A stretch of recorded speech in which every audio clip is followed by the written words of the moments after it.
You're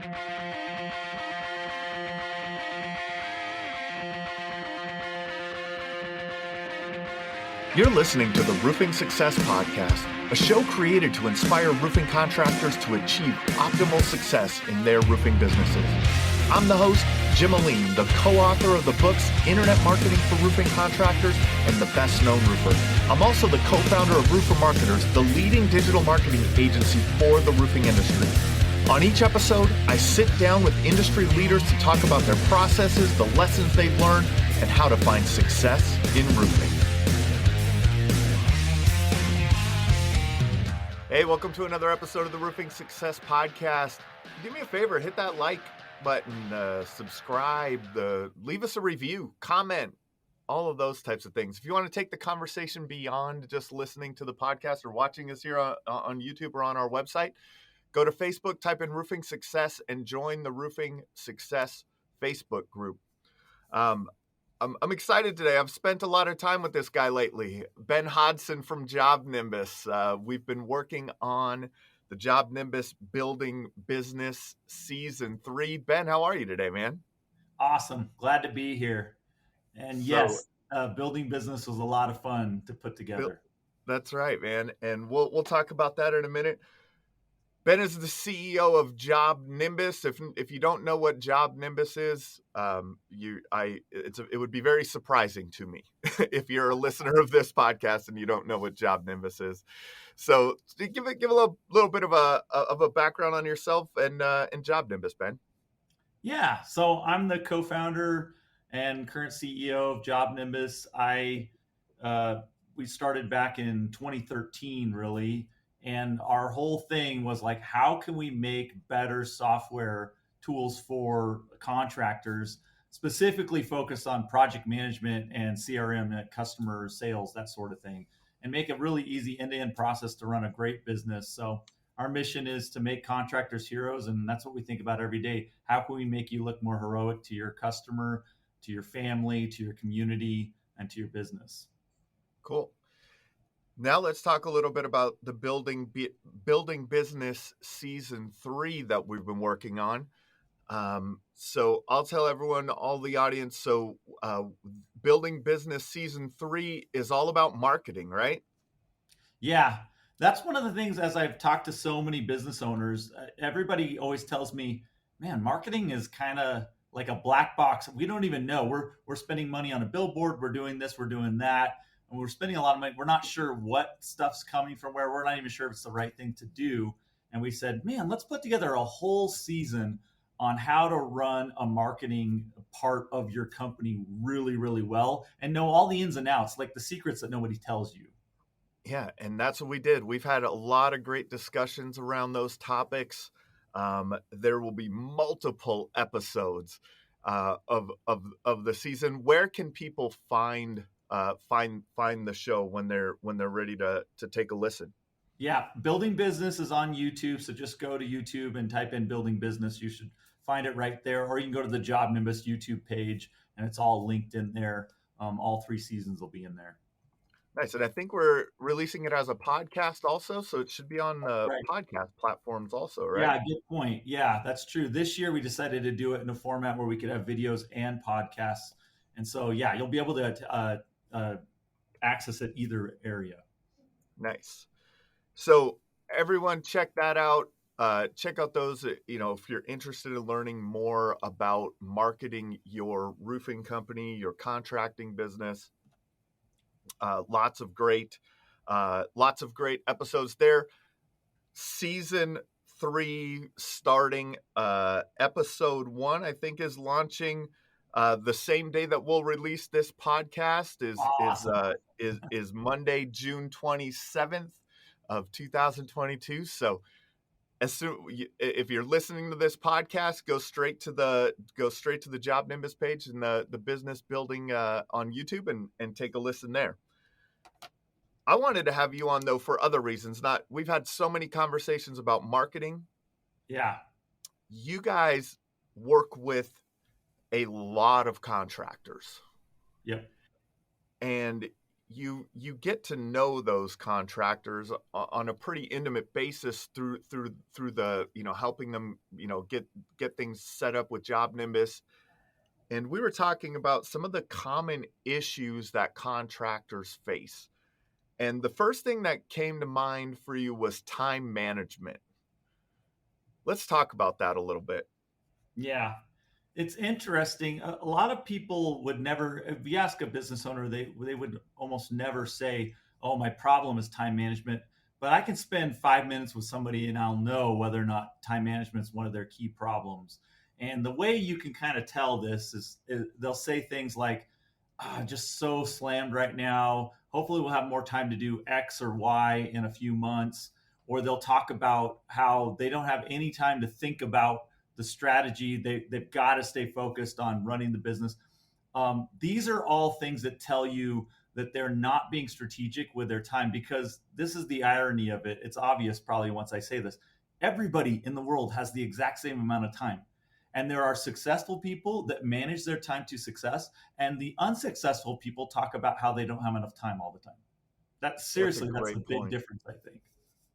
That is an aha moment thing to think about, right? Like it amazes me, and I have, I'm in mastermind groups and stuff with really high achieving people, and like, wow, how did you get all of that done? Like, but they do, right? And that, I have a story about this a little bit. When I was in high school, a long time ago, one of my best friends, was the valedictorian of our class. Mm-hmm. Let's just say I was not the valedictorian of our class. Neither was I, man. But my friend, I just remember this vividly. It came as a realization later in life. And it was, I was like, man, this friend was at every party that I was. He was at he went to every football game or hockey game that I went to, every sports event, every school event, every, fishing trip we took, he was on all of those. But he was the valedictorian of our class. He had the same amount of time as I did, right? And I figured it out. It was that when school got out, I went home, I flipped on the television, I, listened to some music until it was time to go to that social event. He went home, did his homework, and then went to the social event. Mm-hmm. It was just that, and then when I got back from the social event, I had to rush and try to get my homework done, right? So leading to my less than perfect grade point average, right? So, Sure. that's what we're talking about, right? It's just the minutes that you use differently. Yeah, and it's being mindful about that time. So one thing that is kind of an interesting scientific thing that's come out in the last 10, 20 years is that your a willpower to do hard work, strategy thinking type work is going down as a society over time, but it goes up and down on a daily basis for you. It's a finite resource. In other words, you only have so much willpower to push through the hard projects on a daily basis. And what they've noticed is that different people have times of the day where that willpower is the strongest. So you might hear people say, "Oh, I'm a morning person. I get so much done in the morning." That tells you that person probably has willpower in the morning for their hardest task. Other people say, "I start cranking at 10 p.m. It's 10 p.m. till 1 a.m. that is just my like I'm just so productive then." Some people have it in the afternoon, which is more rare. But what I would say, if you're trying to figure out your time management, first thing is figure out when you're most productive every day and whatever that time it is, and then totally protect that time. Don't let anything get in between it. For me, I'm a morning person, so I'm very mindful. In the morning, I look at all the things I could do. As CEO of JobNimbus, we're a massive company, have tons of customers. There is a lot of things pulling on my time right now. And I look at that and I say, what's the number one thing that I could do today that would move the company forward strategically? And I make sure I don't let the day end without getting that done. Even if the whole rest of the day goes crazy, I still feel accomplished because I got the most important thing done that day, and I'll get it done in the morning typically. Yeah, I do something similar. I do my top 3 for the week a Yep. lot of times, and these are the things that I don't get to leave the office on Friday until they've been accomplished, kind of things. Yeah. And again, it's in that what will move the business forward. We get caught up in what is in our day to day and all of the noise that comes at us, and we that ends up losing focus on those things that we need. When you were talking about that study, there was a book written recently. Is that what you're? I thought there was a book about that recently about the time of the day, or there's a test that you can take online somewhere. It's like a sleep test or something like that. I'm not remembering a book that I read a lot of books. I'm not remembering one recently. I'm not even sure where I picked up that information now. I know it was probably from a book Yeah, because yeah, books a yep, year, but yeah. uh, might have been an article or something. But I'm not thinking of anything specific right now about time management that I've read recently. Although you could say Deep Work, which came out 5 or 6 years ago, is a good place to start if you're wondering about that. It's like how to actually get into something that really moves the needle instead of just doing cursory little tasks. That's what Deep Work's about. Nice, nice. That's a good idea there. So I talked to a lot of people about this too. One of my guys that I've had on the podcast a few times, Adam Bensman, the roof strategist. He likes to take his mornings Yeah. with his coffee, and he's like, and does that routine, right, of getting his day planned out and what needs to be accomplished most often. What are some of the tactics that you've seen that you've used, or you've had known other people to use, that help to get those things in line and prioritize those things for the day, the week, the month, the quarter, the year? Yeah, prioritization is really hard because there's, especially for a business owner, because there's so many things pulling on the business all the time, and they all seem like the biggest problem. Um, I think as people are listening to us, I'm sure people are going, okay, well, that's nice. It's nice to say that I'm going to get this task done, but I got this customer blowing up over here. These guys didn't show up to this job site. Like, what am I supposed to do? We're going to go out of business if we don't do that. I totally get that. So there's some element of like quadrants here of on fire and not.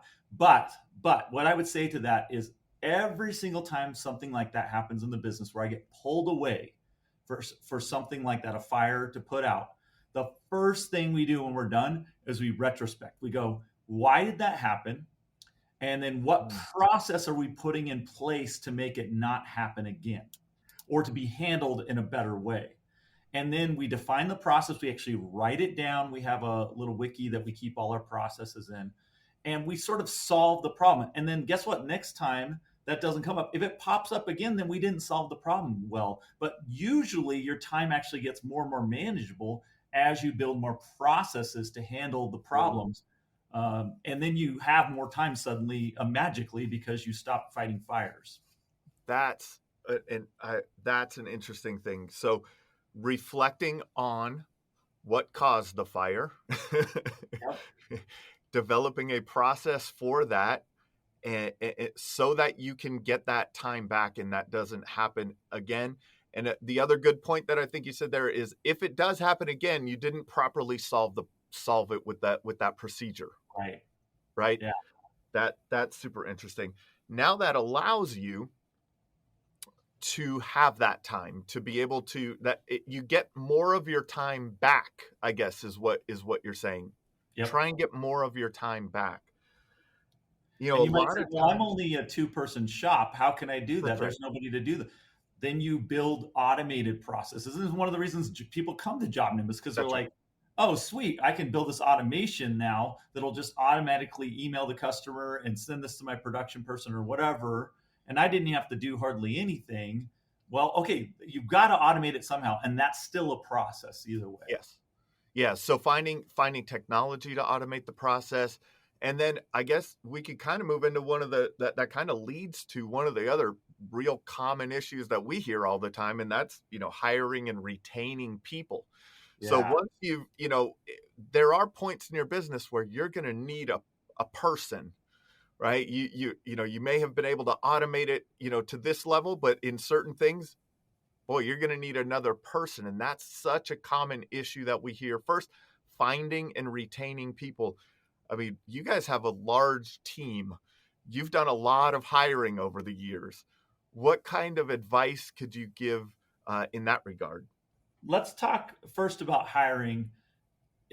There are great people out there. I will say this: COVID did something to the American psyche, because there are a bunch of people that have forgotten how to work that are out there now and aren't willing to put in the effort. And because money's been so cheap and so accessible, they haven't really been pushed in a tough situation where, like, you got to do this. It's always like, well, I can go somewhere else because everybody's hiring right now. That's going to flip later this year as we head into a possible recession. And you're going to see a lot more people taking less for granted their job. So we're dealing with some weird forces that we've never seen before in the job market. But there are great people out there. And the question is, how do you find them? First of all, go ahead. Let's go back one step to before of how to find them. Let's continue on. Let's talk about, in that time management, how do you determine who you need next? And then we'll go into how to find them, because I think that's a good lead right there. Yeah. So I'm a big fan of nail it, then scale it. And so whatever process in your business you have defined and is working well, that's a good candidate to start scaling it. And when I mean scaling, is putting resources towards it. So it's almost like you're at a roulette wheel in the business, and you're like, okay, we're hitting a lot of black, so I'm going to double down on black, and I'm going to take my money off of red. So you want to starve resources on things that aren't working in the business and put more resources into things that are, and grow them, because there's always going to be something going wrong. So if you're thinking about it this way, you say, okay, production I've got down right now. I know how to work with my subs. I know how to order materials. Okay, define out the whole job, the process of what you do. Now that's a good candidate for you to hire somebody. One, because they'll be set up for success, because now they're doing a process you already know works and you can measure it. And two, you know that that's a good candidate to automate things, even if it's with people, so that you're not doing it yourself. That's like the easiest way to understand whether a position needs to be hired or not. Perfect. I like that. And I like the idea that you want to have that flushed out, the processes and everything flushed out and optimized to a point where you can hand it off to someone, right? Yep. Now, let's go back to the weird times that we're in and finding that person. Yeah. So the big thing is you've got to start knowing what you want. And so I always think about it as building out a scorecard. And there's a great book I highly recommend called Who, W-H-O. And it's a book by Jeff Smart, I think? Anyways, it's a perfect system for how to hire people that will work out. It has the highest rate I've ever seen of any hiring method out there. Highly recommend listening to the audiobook or reading it or whatever. But what they talk about there is to build a scorecard before you start hiring. And the scorecard, most people just put in a job description, like, yeah, you'll be doing this and this and this, looking for people with strong Excel skills or whatever nonsense they put in there. But really, those are actually the least important parts of the job. The most important part is, who is the person? Do they have the right values? Are they good at learning? Are they good at taking feedback and improving from that? That person will be able to accomplish anything pretty much in your company. There's no limits to that person. So you're really trying to find that person. So it's about talking about what attributes would be somebody who's very successful. In my production manager would be somebody who has skills around time management, around organization, somebody who's just relentless at optimizing things. Do you go in your closet all the time and say, hey, I could put stuff in my closet a different way and it would be more organized? That's the person I'm looking for.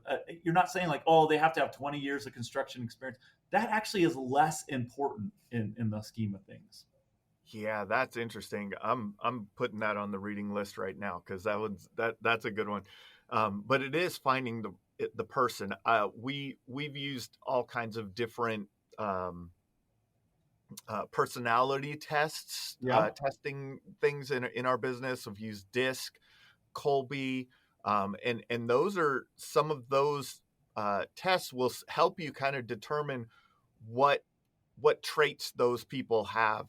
I heard another one recently for people in those operations type roles of it's to ask them, how do you make a peanut butter describe how to make a peanut butter and jelly sandwich. Mm. And the more detailed a person is in describing the process, you know that they're very process oriented. And I was Yep. like, oh, that's an interesting one. Like, it's like when you're hiring salespeople, how, sell me this pencil, right? Yep. You want to hear how they will, what they're thinking and how their style would be.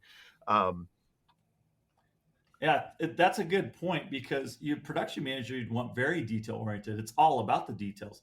A that's right. salesperson, you would not want to be super detailed oriented. It'd almost be a detriment because they'd be bogged down with paperwork instead of actually out selling. You That's want to right. automate as much as possible there and streamline. Definitely. And that, like in the Colby test, like on the operations side, high follow through. So it's fact finding, follow through, quick start, and there's a fourth one that we don't pay attention to as much. But I don't want someone that's a high quick start in an operations role. That's more of an entrepreneurial salesperson.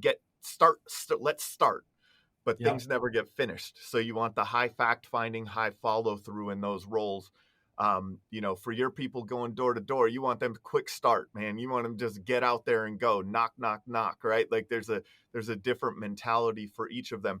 One of the lessons that we've learned is if you have a good employee, if you have a good person on your team that is in that role, you could take some of these personality tests, DISC, Colby, predictive index, some of these, and let them take the test. That's the people that are already in your business.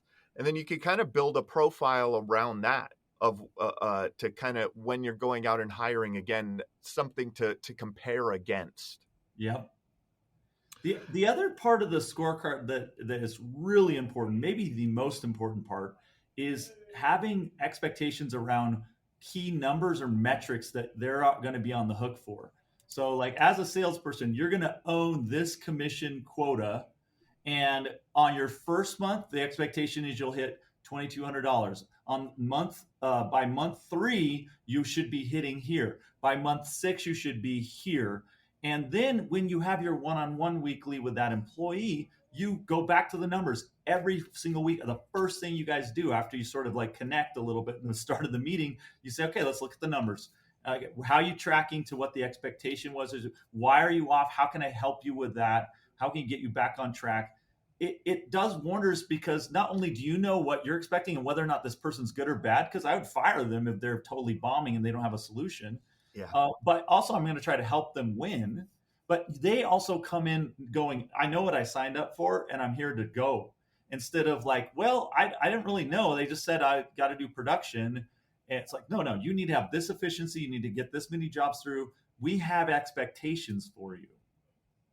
Those key metrics are important. We use the EOS system. We run the EOS system in our business, entrepreneurial operating system. The book is Traction by Gino Whitman. Go out and read it, listen to it, however you want.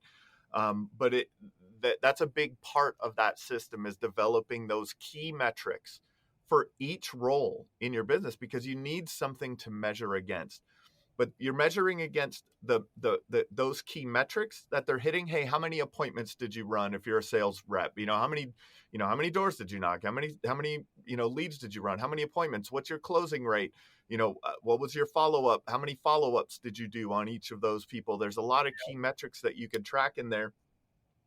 But then there's another part to it that I think is important too. And I think it may kind of tie into the Who book a little bit, but it's about your company culture and your core values, and measuring their key metrics. Are they hitting their key metrics, but also are measuring them against the core values of your company?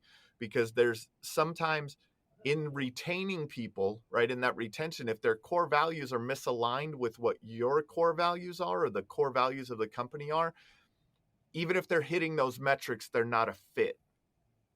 Yeah, that's exactly right. Right. And you We're guys, really I big know, on I that. mean, being at your office and walking through you guys have a super cool office. Just if anyone ever gets a chance to go to the Salt Lake area and go to JobNimbus, tour the office, because yeah, those are, we'll just call that goals, to have an office like Ben, like so. um but in that, you guys really express your core values in a, at all times, through the way that the office is even designed. Yeah. Yeah, that's super important. I want to talk a little bit about retention then, because you kind of Yeah. started on that topic. Yep. One of the biggest things that I see that goes wrong, I'll hear this all the time. I brought in this guy. He's been with me for 3 years. I taught him everything about the business. He's my number one person. And now he just told me he's leaving to start his own thing and he's going to compete with me. This sucks. And I'm so mad. And I always say, like, what was his career path with you? One, were you like paying for the value he was giving you because you're number one guy? Were you paying him like he was your number one guy? Was he sharing in the success of the company at the right level to make him stoked? Because he's thinking he can make more money somewhere else than you weren't sharing enough. It hurt really bad to lose him. So why didn't you retain him more? But more importantly, what was the next thing he was moving towards? So you should always have a career path for every employee. If I come in as a salesperson and you say, well, what do you want to do? Well, if in 5 years, I would love to be a team lead on a sales team. Great. I'm going to work towards that goal for that person. And on every month, I'm going to bring it up. Hey, I know you're working on team lead. I think you need to get stronger on this aspect of management. Let's work together on that. And you keep building up. And they have no reason to go anywhere else because you're investing in their career.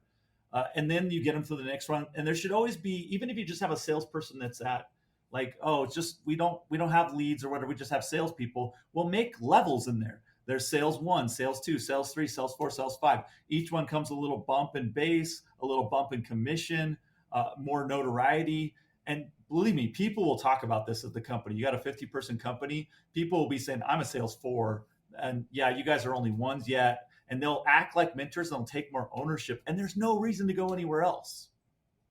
That's I've heard of, I've talked to a couple business owners that have done this recently, and really well define those career paths, like you're saying, level 1, level 2, level 3, and defined the skills that you need to get to level 2, but Yep. also they provide a specific training aspect to their business, that they're, Mm-hmm. hey, you to get to this, you need X amount of time, you need X amount of experience, and you need to complete these trainings and show proficiency in these specific things.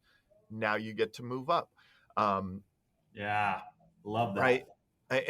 And I was like, man, that is a cool way. And it really comes back to uh, understanding people. I love to be open and honest in communication with anyone that works with us, and I want them to be honest with me about what they're really trying to do. We have um, one of our operations people is buying a house right now, and that, so understanding their goals. I think one of the biggest misalignments that happens in contracting businesses, from especially on the sales team, is a misalignment in the goals of the sales reps and the company goals. You Mm-hmm. could say, hey, we want to have a $5 million, our goal is $5 million in revenue this year, and we have 5 reps.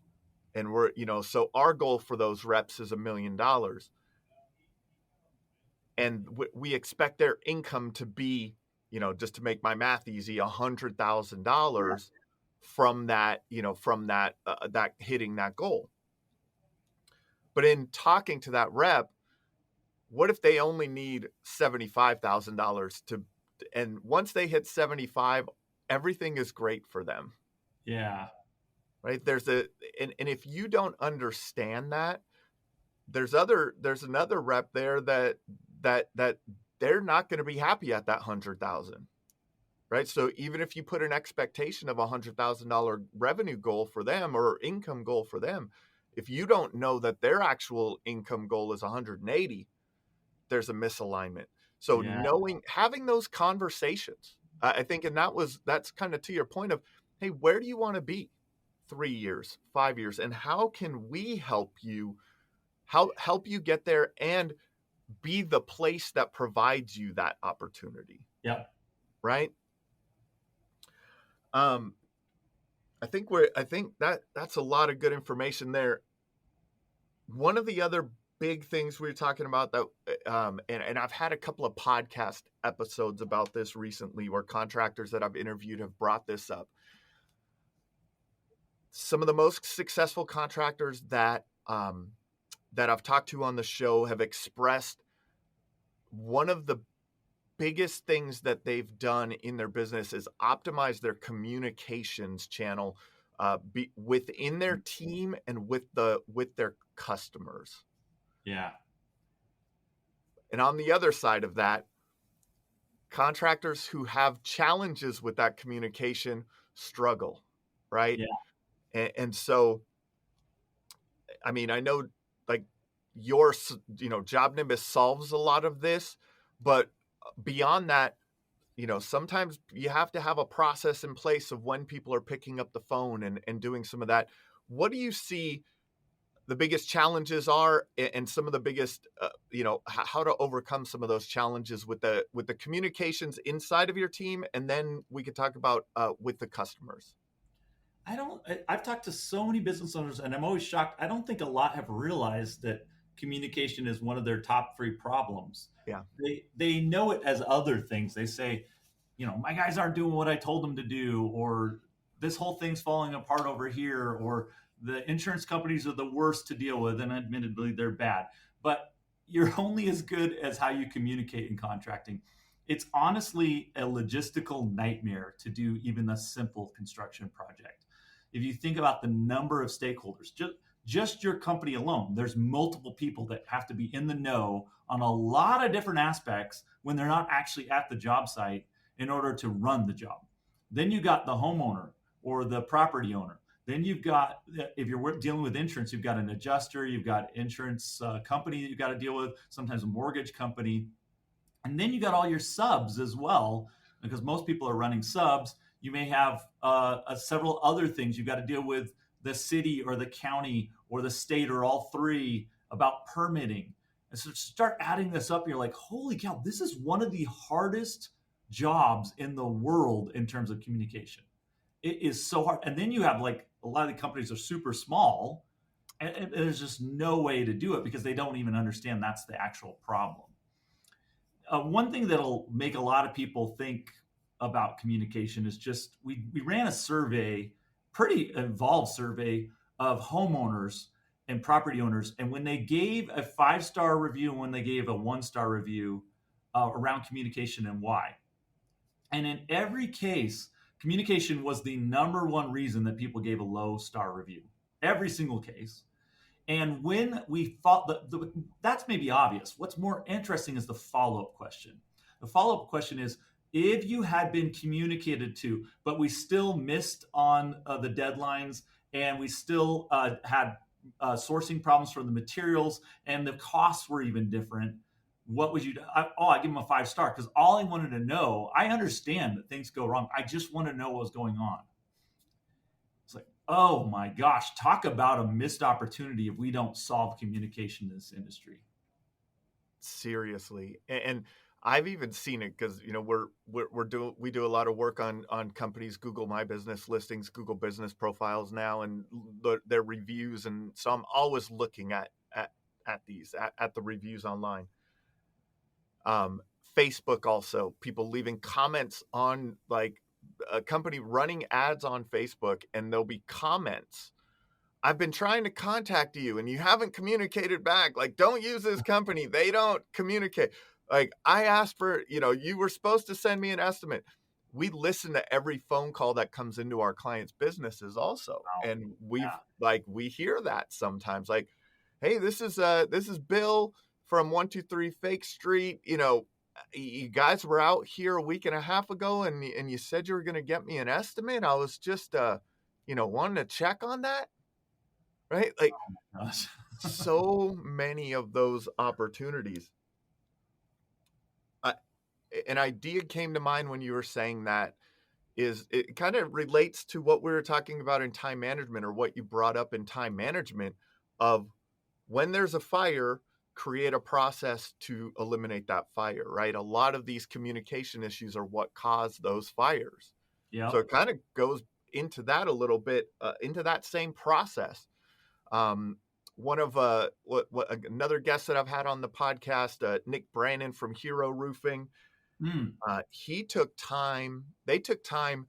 He took time in his business and went through each stage of his business, from the time his customers became aware of their company to the time they made the first phone call to the company, through how that got set as a sales appointment with their rep, running the sales appointment, Yep. into follow-up, into production, and into kind of a long-term relationship with that customer to build referrals. And he just went essentially line by line, right? And said, okay, at this stage of the process, let's try and improve it here. And let's add this communication in, and let's add this phone call or email, or let's change the verbiage here. Let's do these things. And that was one of those things to me. I was like, wow, that's a lot, right? To go through that process. But at the end, they have customers, again, like running Facebook ads or something like that. If you look at their Facebook ads and people commenting on their Facebook ads, this is the best company ever. Because they've built that experience and communicated so well with their clients and homeowners, it's just a completely different experience. And they have all the 5-star reviews to prove it. That's what always amazes me. So over and over again, people will tell me, well, we don't have time for that. Even with their own software, they'll buy JobNimbus and then they'll say, we didn't really get time to set it up. Yeah. And then I'll say, well, who do you look up to in business? Who do you want to be in 5 years? Oh, this guy over here. This guy's amazing. He's just crushing it. He's our customer. He spent the time, and everybody looks up to him as like the most amazing, and he's making more money than anybody, making more money than 10 companies. And it's like, that was the difference, man. Somebody went in and built processes, and somebody just kept putting out fires. That's the big difference. Yeah, for sure. And I'm a big fan of phone calls. I know that text messages are also real important in the process, and sometimes you can automate text messages and emails throughout the process, and it helps. But especially when there's a problem that needs to be communicated, Mr. Mrs. Homeowner, we have you on the schedule for next Thursday, but these issues arose, right? Whether it was a supply chain issue or a labor issue or whatever it is, right? And just that amount of communication on the phone, eliminates so much of the bad experience. Yep. Very simply. I'm a big fan of phone calls as well. Of course, for my generation, I like the connection that I get over a phone call. We ran some numbers, though, on younger people, people in their early 30s or younger, and their primary request was to have contractors communicate over text messaging. Over text. And then phone was actually second. Email was a third. So that's how unpopular email is with that generation. Yeah. And that, so understanding your audience too, right? So, understanding your audience, understanding how your team works too. Sometimes, text messages between team members helps.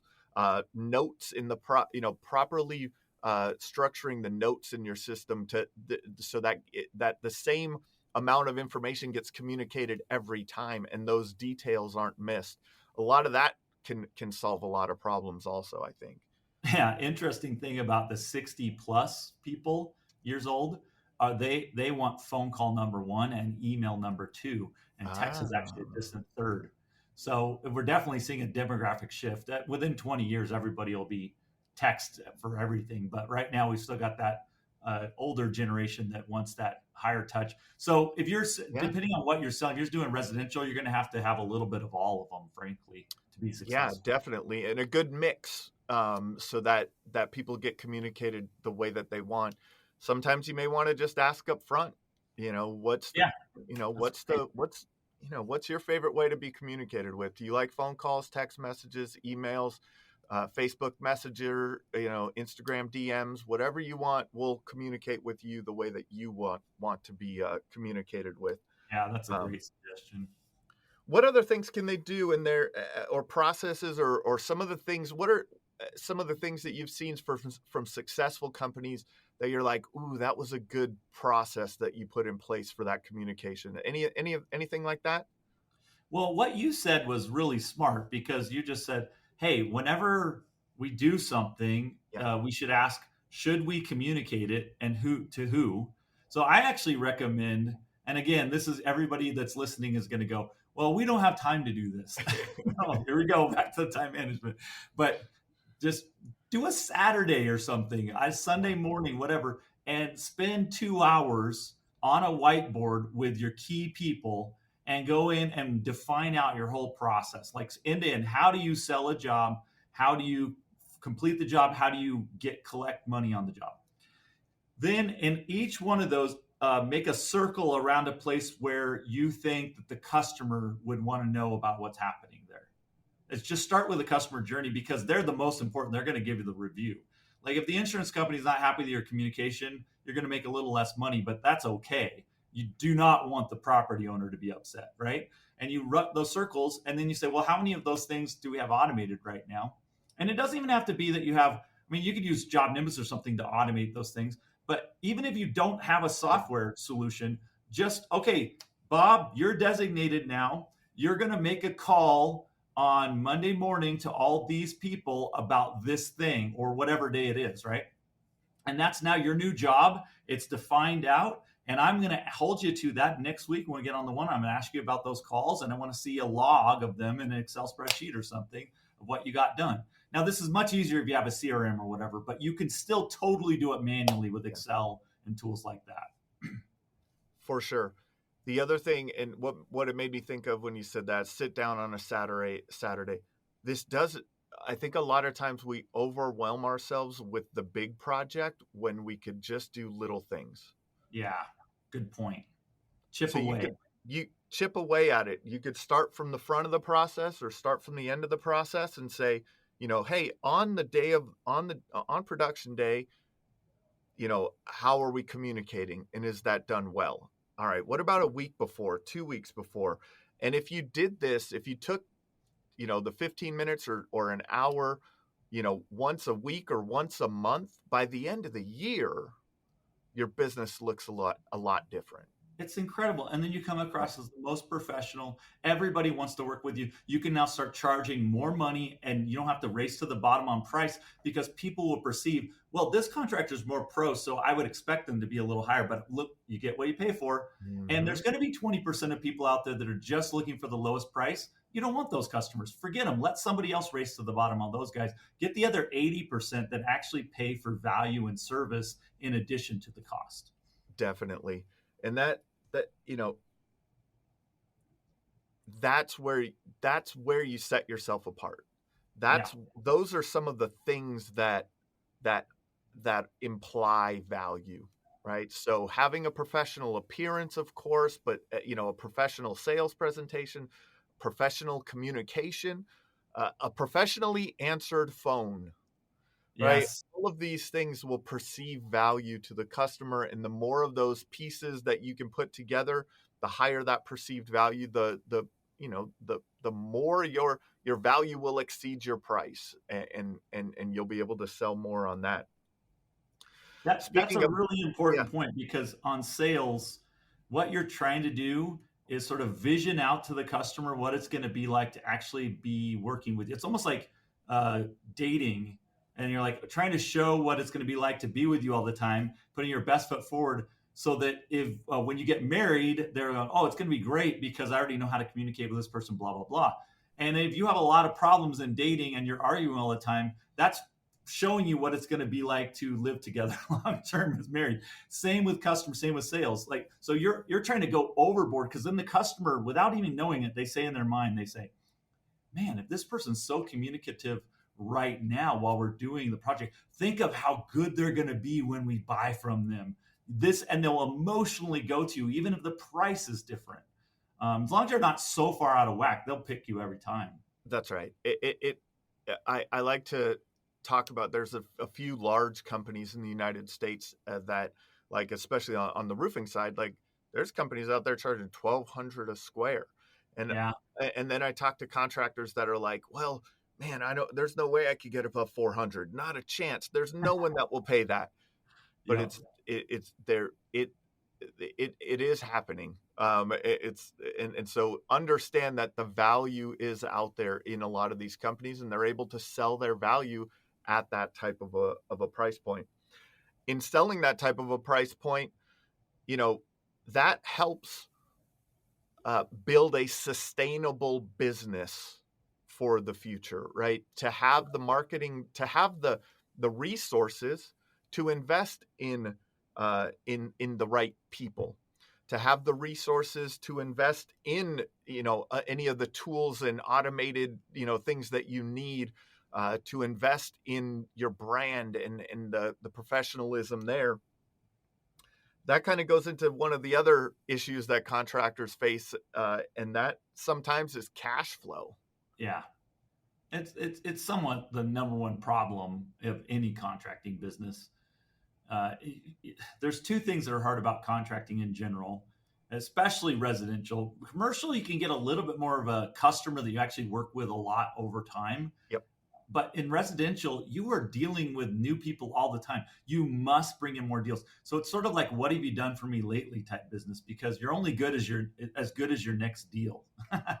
Like whatever you've closed is already like, who cares? Just get that done because we got to go sell, And so if you think about that as a forward-thinking engine, well, then you've got a lot of issues with cash flow, because you're like, if you don't have a really strong pipe that's reliably bringing in leads, and then you're closing those leads at a certain clip, then you don't have an engine. You're going to have tons of back-end cash flow problems. And it's sort of like a feast or famine a lot of times.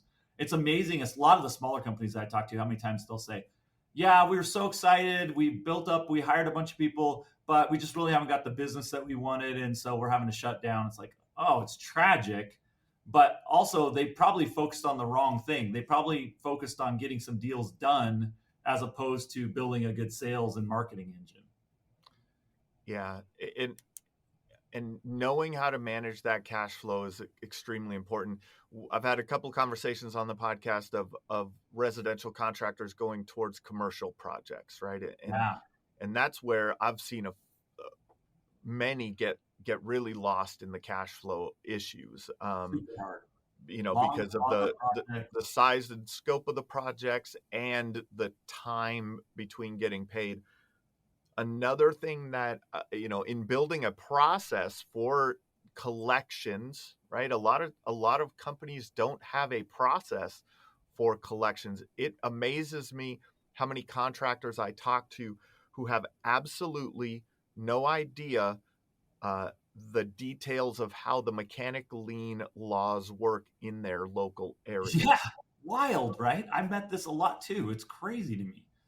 Like, as a contractor, you have the right to file a mechanic's lien in every jurisdiction that I know of. There may be some that you're not allowed to. But it's also a very detailed process, and there are very a process that you have to follow for the courts in a lot of cases. Yeah. It needs to be filed within X amount of days, and the next thing has to be recorded within this amount of days, and this notice has to be done in this amount of days, and there's this process that goes along with it.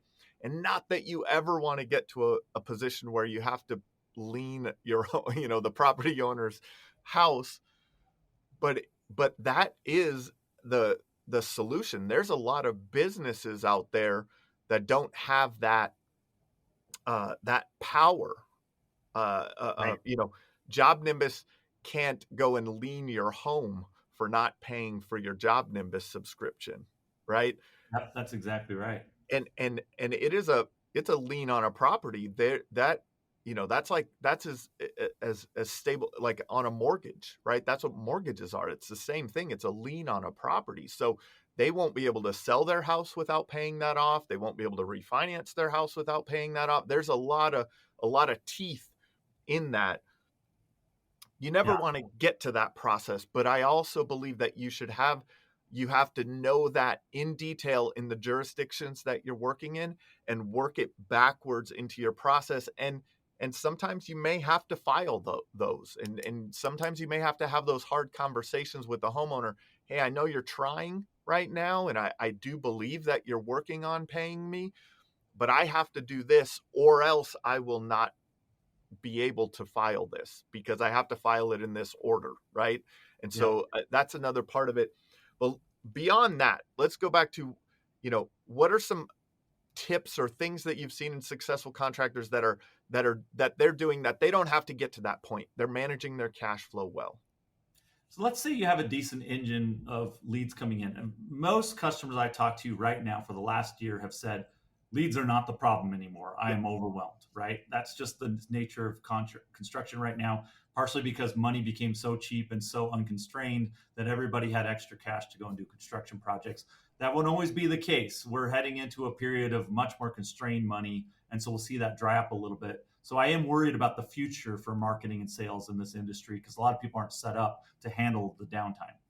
But let's say that that's good right now. If you think about it at your process, it's different stages that a job goes through as it completes. You could write these on a whiteboard, like, okay, we got a signed contract, and then we got materials ordered or whatever, right? Then you would say, well, how many jobs do we have in that specific stage? I mean, you could even do this with paper with a bunch of file folders and then just write the amount of money that you're supposed to make on the estimate on the job and then use a calculator to type it all up. But on a whiteboard, you would be able to see, okay, wait a minute. We've got $330,000 stuck in signed contract. That's our bottleneck of cash. And then the whole question should be of the team for that week. How do we move this cash through?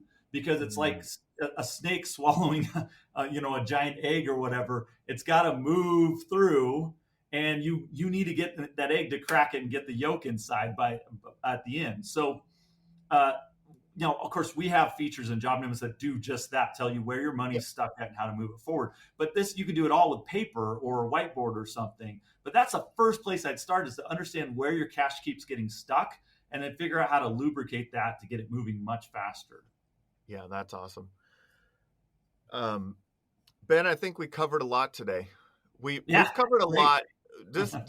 I think we've covered a lot together here over the last couple of months that people are going to really find some value in. Again, check out the business building series with JobNimbus for really focused around marketing your contracting business. Love spending the time with you again today, man. Appreciate your time. I know you're a busy guy. This has been another episode of the Roofing Success Podcast. If you would like to generate more revenue for your digital marketing efforts, please visit roofermarketers.com to get a copy of the book, The Best Known Roofer. Also, check the training section of the website for guides on everything from running effective pay-per-click ads to how to properly set up your Google My Business listing. Thanks for listening.